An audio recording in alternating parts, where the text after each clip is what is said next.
ভাইয়ের বিয়ের অনুষ্ঠানের শেষ এবং তৃতীয় পর্ব। সকাল সকাল বৌমা চলে এসেছে ঘরের দোরগোড়ায়। এবার শাশুড়িমা বরণ করে নিচ্ছেন।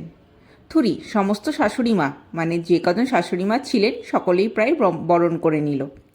তারপর শাশুড়ির হাত ধরে বৌমা ঘরের ভিতর ঢুকলো। আর দেখো চিন্তিত বরমশাইকে, সেও আজ বরণ অনুষ্ঠানটা নতুন করে হবে। সচরাচর সেটা পরের দিন হয় না, একদিন বাদ দিয়েই হয়, তবে ব্যক্তিগত কিছু কারণের জন্য অনুষ্ঠানটা পরের দিনই করতে হচ্ছে। তাই বৌভাতের ডেকোরেশন প্রায় শেষের দিকেই, রাত্রিবেলাতেই যেহেতু প্রোগ্রাম। এবার বাড়ির বড়রা সকলে একে একে আশীর্বাদ সেরে নিল। তারপরে বৌমা কাঁখে ধান নিয়ে মা লক্ষ্মী ঘরের ভিতর ঢুকলো।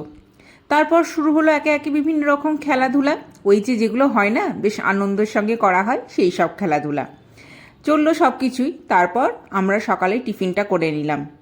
আর তর সইল না। আরে বাবা, আমরা তো বেরোবো একটু নাকি।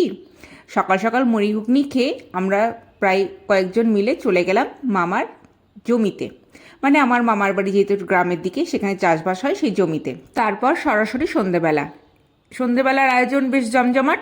আর আজকের মতো এখানেই শেষ করছি, টাটা।